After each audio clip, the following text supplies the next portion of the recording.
Boa noite, a paz, vocês estão bem? Amém. Malaquias 1, versículo 2 diz assim: Eu sempre os amei, diz o Senhor. Mas vocês perguntam, de que maneira nos amaste? O povo de Deus tinha dificuldade de acreditar que era amado por Ele. Por quê? Porque eles estavam vivendo um momento de esfriamento. Fazia 100 anos, já tinha se passado 100 anos do exílio. Eles foram levados cativos para o exílio na Babilônia. Deus tinha enviado muitos profetas, homens inspirados por Ele, para dizer para o povo se voltar, para dizer para o povo voltar para o primeiro amor, se achegar a Ele, obedecer os mandamentos, que Ele tinha promessas para aquele povo. Mas aquele povo estava sempre se rebelando e sempre dividindo a glória do Senhor com outros deuses. E Deus disse que faria isso, que levaria esse povo, mas que haveria restauração. E Deus fez. Deus disciplinou o povo e mandou o povo para a Babilônia. Então já tinha se passado 100 anos do exílio. Esse povo estava sofrendo, esse povo estava vivendo esse esfriamento. E por não se sentirem amados por Deus, por tudo que estavam vivendo, tratavam as coisas dele de qualquer jeito. O culto deles era detestável. Deus não se agradava. E essa dificuldade de crer no amor de Deus não é uma exclusividade do povo daquela época. Tem muita gente hoje que ainda não tem certeza do amor de Deus por sua vida, que ainda duvida, que ainda questiona, que ainda olha para as circunstâncias e acha que o pai é capaz de esquecer, e acha que o pai é capaz de deixar de amar. Quantos de vocês aqui, por causa de experiências passadas, não creem totalmente nesse amor? Pela sua vida, você até acredita que Deus ama muitas pessoas, mas a pergunta dessa noite é: você crê que Deus te ama de verdade mesmo? De todo o coração? Muitas pessoas não se sentem amadas por Deus, e isso pode ter influência na infância. Essa semana aconteceu algo curioso na escola, na sala de aula da Valentina. E quando ela veio me compartilhar, Deus falou comigo, porque Deus fala nas pequenas coisas. E eu corri a anotar e eu falei, um dia, em algum momento, essa palavra vai ser para alguém. Ela fez um desenho na lousa, escreveu para a tia: te amo, porque estão saindo em férias. E provavelmente vai voltar uma outra professora que estava em licença maternidade. E ela fez essa declaração de amor, e quando a professora entrou na sala, disse: quem fez essa coisa linda para mim? Ela levantou a mão toda envergonhada, e a professora olhou para ela e falou: eu também te amo, Valen. E o coleguinha do lado disse assim: eu não me sinto amado pela tia. E ela olhou e disse: por quê? Ele abaixou a cabecinha, ela falou assim: porque você apronta. Ela falou assim: o fato de eu te disciplinar, de te corrigir, não quer dizer que eu não te amo. É porque eu te amo que eu te corrijo.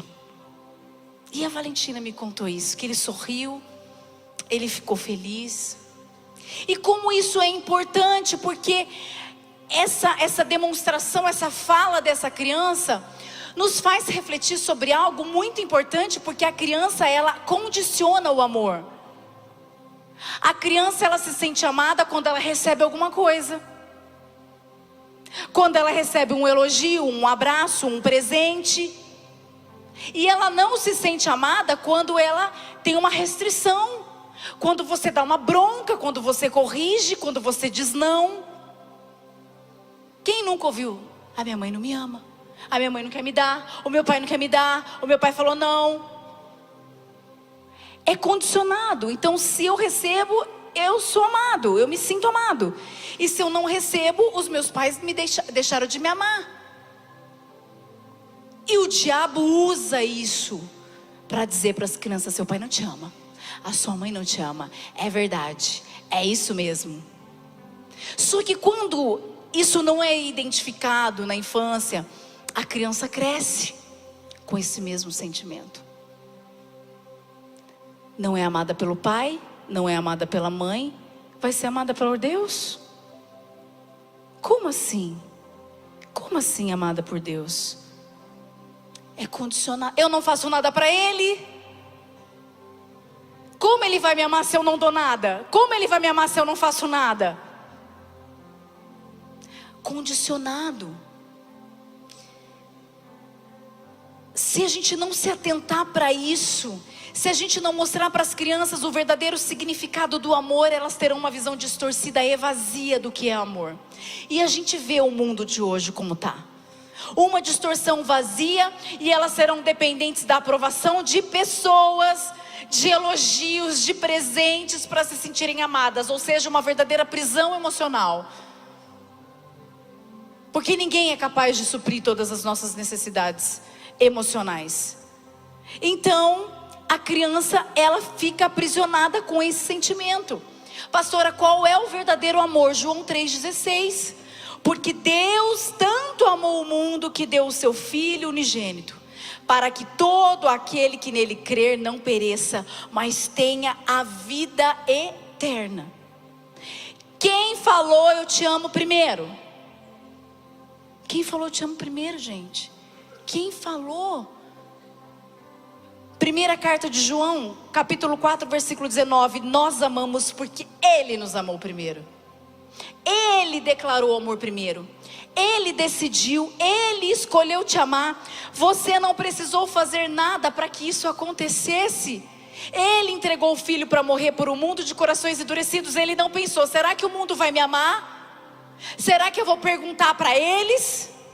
Ele simplesmente decidiu, escolheu de graça e entregou o Filho dele. Ele nos amou. Você não precisou pagar por esse amor, Ele pagou. Jesus pagou na cruz. Ele decidiu, e nada pode mudar isso, e ponto final. Mas quando a gente não entende essa verdade, a gente começa a cair nas mentiras do diabo. Talvez você tenha vivido isso, você tenha aprendido, seus pais aprenderam e te ensinaram essa condição para se sentir amado. Eu não estou dizendo que nós não devemos elogiar, encorajar os nossos filhos, nós devemos presenteá-los. Existem as 5 linguagens do amor, um livro maravilhoso. Depois você vai lá na Vidiverso, tem para criança, tem para adulto, tem para tudo. E ele é real. Nós podemos transmitir amor, encher o outro de amor por atitudes, mas não é esse amor que eu estou falando. A gente tem que encher, a gente tem que cuidar, mas eu não posso também achar que é merecimento, porque eu não consigo olhar para esse amor de Deus e achar que eu mereço. Porque se a criança achar que ela sempre merece, ela vai condicionar. Tem coisa que é obrigação, tem coisa que é obrigação. Então nós precisamos identificar, nós precisamos ensinar. Essa mentira de Satanás precisa ser desmascarada, de que você precisa fazer, e que quando você deixa de fazer, Deus deixa de te amar. Não existe esse tipo de condicionamento para o amor de Deus. É por isso que muita gente não vem para a igreja, porque acha que não é digna de estar na presença de Deus, porque acha que erra, porque acha que falha, e Deus não a ama mais. Mas isso é uma mentira, porque a Bíblia deixa claro que Ele já amou o mundo, que Ele já pagou. É a gente que perde de fugir da presença. E eu comecei a ministrar sobre isso no coração da Valentina desde muito cedo. Ela falava assim para mim, quando eu ficava brava com ela, disciplinava e saía de perto, aí ela vinha, passava um tempo, vinha, né, toda manhosa, e dizia assim: mamãe, você deixou de me amar? Eu falo, claro que não. Ela assim, mas eu te deixei triste. Você continua me amando do mesmo jeito? Uma criança. Eu falei, Valen, nada do que você faz ou deixa de fazer pode mudar o amor da mamãe e do papai por você. Nada, você é a minha filha e ponto. Eu preciso te corrigir, eu preciso te ensinar, porque a Bíblia diz que eu preciso fazer isso para você crescer na palavra de Deus. Mas tudo que você fizer ou deixar de fazer, o meu amor vai continuar igual. Sabe por quê? Porque é assim que Deus nos ama, filha. Titica. É assim que Deus nos ama. Não é porque a gente faz ou deixa de fazer. É um amor incondicional. Você não precisa fazer nada. Você só precisa se sentir amado.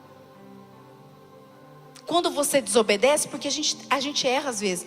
Ah, Deus está vendo, Deus não sei o quê, Deus está triste, Deus não gosta, Deus vai ficar bravo, Claro, existem todas as palavras, é a palavra que nós temos que ensinar. O que é certo e o que é errado. Mas Deus é amor e Ele corrige. Mas o amor dele não muda. Então eu comecei a ensinar ela. E eu falo isso para o Davi também. Ele ainda não tem tanto entendimento, mas o mundo espiritual escuta. Porque quando eu falo para ele, você é amado por Deus, você é bonzinho, Ele te ama, você é obediente, nada pode mudar esse amor. Ele pode nem entender tanto, mas o diabo entende, o inferno entende, que a mãe e o pai sabem quem são, e ensinam para os filhos que eles precisam ser amados por Deus. O resto é bênção que Deus manda. Esse amor é o importante. Todas as coisas são acrescentadas. Tudo é acrescentado. O amor não é uma troca. Eu não faço para receber. No reino espiritual, Deus faz porque ama. Ele dá porque ama. Não é merecimento, é amor. E eu também ensino. Tem coisas que a gente dá que não é por merecimento, porque não está merecendo. A gente vive falando, é por amor. Ela sabe. É por amor. Então, se eu entendo que é por amor, eu entendo que eu não mereço. Porque senão eu viro um crente adestrado. Eu vou fazer para Deus fazer de volta. Porque se eu não fizer, Ele não vai fazer. Então eu vou começar a fazer para Ele me ouvir, me dar atenção e retribuir. Só que quando a gente entende que a gente não merece, quando eu dou a minha oferta, o meu dízimo, quando eu honro o Senhor, mas muitas vezes é assim, ó, Deus, estou dando, hein? Ó Deus, o Senhor está vendo, hein? Ó, a tua palavra diz que o Senhor retribui, hein? Que o Senhor devolve, hein? Você só dá porque você recebeu primeiro. Você ora para dar, para ser abençoado, mas você está dando porque você é abençoado. Ó, eu vou servir, eu vou fazer toda a jornada de conhecimento. E ó Deus, eu vou trabalhar, vou te servir, tal, mas assim, né? Me abençoa, né? Tem os meus pedidos, e aí? Tem tudo aquilo, né? Você só serve porque você já é abençoado. Você já é abençoado. E servir é privilégio, jamais será condicionado. Porque se é condicionado, senta. A igreja não precisa de gente que quer servir por troca. Deus não precisa. É privilégio. Deus não precisa de mim aqui falar para você. O anjo podia vir aqui e pregar para todo mundo. Mas Ele nos usa, é privilégio. É privilégio. Ofertar é privilégio. Servir na casa de Deus é privilégio. Obedecer é privilégio. Deus, eu estou obedecendo, ó, agora. Sabe por quê? Eu me lembrei disso agora, eu nem preguei durante a semana. Quando eu não tinha esse entendimento e eu queria engravidar, eu condicionei. Eu falei, eu vou ler a Bíblia o ano inteiro. Eu vou ler a Bíblia assim, inteira, e vou ficar grávida. Eu li a Bíblia o ano inteiro e eu não fiquei grávida. E aí eu fui questionar. Deus, como assim? Deus, eu li a Bíblia. Deus, eu larguei tudo. Deus, eu te sirvo. Deus, olha, tem gente que nem faz isso. Isso que você faz, eu fiz. Ó, até que eu entendi que não tinha a ver comigo, tinha a ver com Ele. Tinha a ver com o tempo e não comigo. Ele não faz as coisas para mim porque eu estou fazendo para Ele por uma troca. Ele faz porque Ele quer fazer. Ele faz porque Ele escolheu fazer. Ele faz porque antes de me criar, Ele criou toda uma missão. Ele criou um propósito para os meus filhos. Então não tem a ver comigo. Eu quero sim agradá-lo de todo o meu coração, mas eu não posso fazer para que Ele faça de volta. Isso é criança que faz. É assim que criança pensa. E nós somos adultos.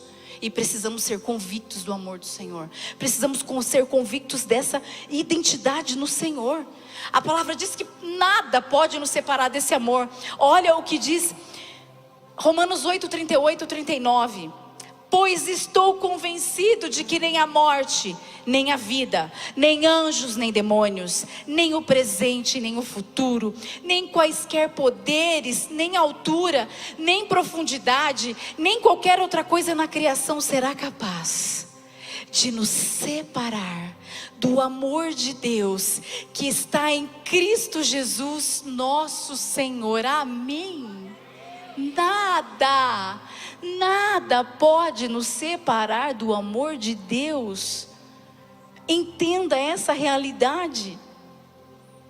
O que a professora falou para o aluno? Ela disse: eu te amo e por isso eu te corrijo. Onde ela aprendeu isso? Hebreus 12, 6. Porque o Senhor corrige a quem ama e castiga todo filho a quem aceita. A primeira verdade é que Deus te ama e por isso Ele te corrige. Quando eu corrijo os meus filhos, eu faço porque eu os amo. E qual é a frase que a gente fala? Um dia você vai me agradecer. Eles não entendem, eles são crianças. Mas nós corrigimos porque amamos.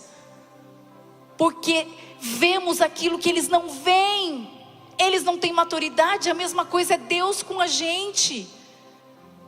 E quando Deus corrige, quantas pessoas não entendem e ficam bravas? Deus não me ama. É porque Ele te ama que Ele te corrige. Tem uma frase, foi compartilhada no culto da manhã, assim, talvez você até viu. Deus me deu essa frase, eu levo essa frase para os meus filhos, para mim, para toda ovelha que vem falar comigo, para aconselhar. E que cabe essa frase: a desobediência dói.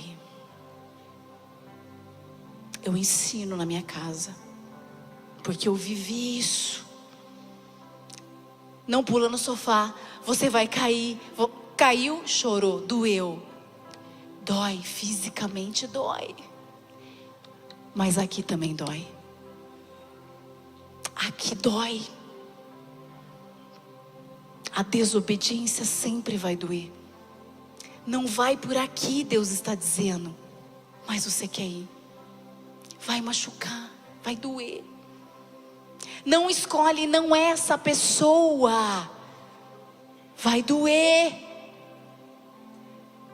Não é isso. Vai doer. Ele corrige porque ama. Ele ajuda. No machucado, Ele vem. Ele segura na nossa mão. Mas você, como pai e mãe, você quer que seus filhos se machuquem? Eu não quero que os meus filhos se machuquem. Eu quero evitar que eles caiam e se machuquem, que eles sintam dor. A mesma coisa é Deus. Ele não é mal de dizer: vou punir, vou machucar para vir aos meus. Não é assim. Ele alerta, a Bíblia alerta: vá por um caminho, não vá por outro, faça isso, mas não faça aquilo.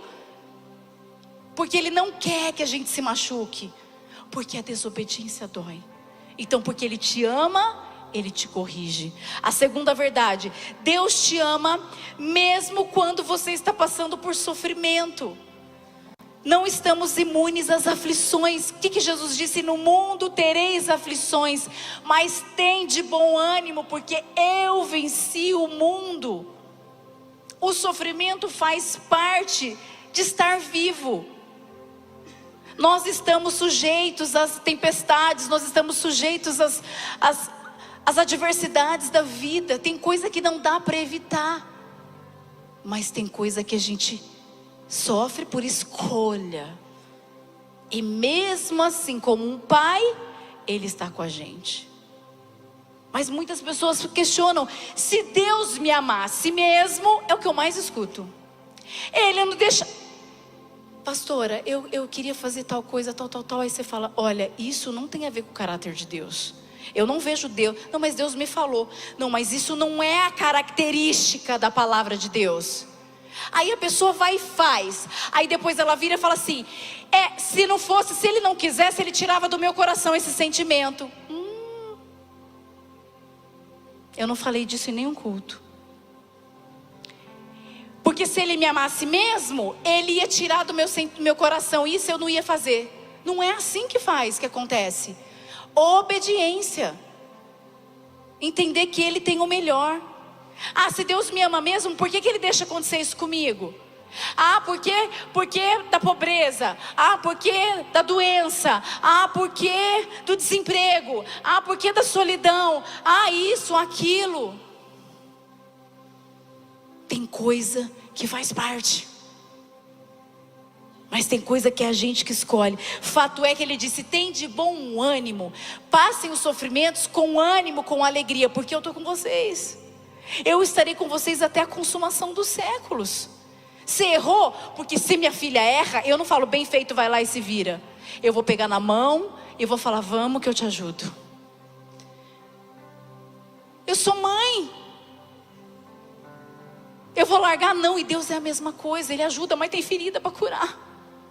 Tem machucado. Mas Ele está com a gente. Porque nada pode mudar o amor de Deus pela sua vida, nem pela minha. Ninguém está imune. A terceira verdade é: Deus te ama e por isso Ele te diz não algumas vezes e talvez muitas vezes. O não de Deus, se não fossem os nãos. O não de Deus é amor. O não de Deus é proteção. O não de Deus é preparação. O não de Deus é cuidado. O não de Deus é resposta. É treinamento. O não de si. Quando eu olho para trás, quando eu escrevi essa mensagem, eu falei: Senhor, obrigada pelos nãos da minha vida. Porque se não fossem os nãos, eu não estava aqui hoje. Obrigada por ter me amado primeiro. Obrigada por ter me corrigido. Obrigada por ter permitido o sofrimento, porque eu cheguei à presença com sofrimento. Porque foi o sofrimento que me ensinou a ter fé. Foi o sofrimento que me ensinou a olhar para Ele e falar: Ele é meu Pai, Ele não é só Deus. Ele não é só o soberano, Ele é meu Pai, Ele me ama. Foi nesse momento. Os inúmeros nãos de Deus. Então para de ficar triste. Para de condicionar. Se achega na presença e se sinta amado. Que você guarde essa verdade no seu coração. Você é amado e ponto. Para a gente encerrar, Jeremias 29:11. Porque sou eu quem conheço os planos que tenho para vocês, diz o Senhor. Planos de fazê-los prosperar e não causar dano. Planos de dar a vocês esperança e um futuro. Ele te ama, tem um plano perfeito para você. O resto já foi desmascarado. O resto já caiu por terra. Em nome de Jesus. Feche seus olhos. Deus, obrigada. Obrigada mais uma vez por essa palavra. Como é bom nos sentirmos amados pelo Senhor. Como é bom sabermos que temos um Deus que cuida de nós, que muitas vezes diz não, que muitas vezes nos corrige, que muitas vezes segura na nossa mão, mesmo quando a gente escolhe outro caminho. Como é libertador saber que nada pode mudar o seu amor por nós.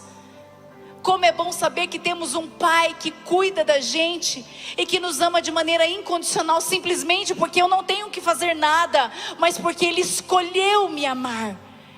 Escolheu me amar. Que possamos, Senhor, nos achegar cada vez mais diante do Seu trono. Que possamos experimentar da Tua graça, que possamos estar cada dia mais aos Teus pés, usufruindo desse amor que é de graça, é para todo mundo. Nós é que somos abençoados em estarmos na Tua presença e sermos chamados e atraídos por esse amor que constrange.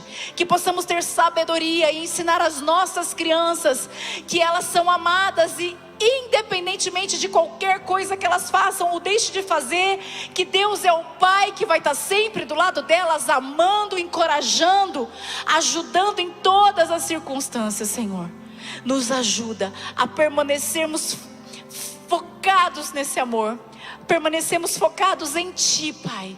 Obrigada, eu sei que muitos corações foram curados nessa noite, e por isso eu já te agradeço, em nome de Jesus, amém. Aplauda Ele, glória a Deus.